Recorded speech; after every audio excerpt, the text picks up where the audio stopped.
Okay, Casey back here again. I'm going to show you what I do, and I'm working pretty quickly here to beat the WD-40 from spraying down over this painter's tape that I have to protect it. But I take this and I rub pretty hard onto this black molding, and as I rub pretty hard, even use a little bit of fingernail through the paper towel here, you can see that black PlastiDip just comes right off, and it comes off pretty cleanly. And so I continue to wipe along here to get this up. And it's a little slippery at first, but then it starts, as the paper towel starts to absorb the WD-40,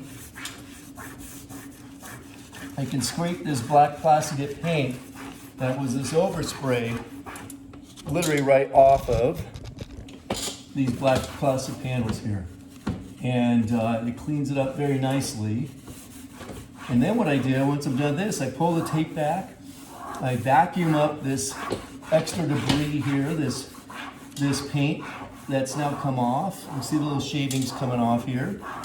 And then I clean it up. I clean up the WD-40, so I don't want that residue sitting there. It will collect a lot of dust and dirt from the road and all. So instead I just take like a general all-purpose cleaner, like a simple green, and a new clean paper towel, and I simply go ahead and just clean it up afterwards. So that's it.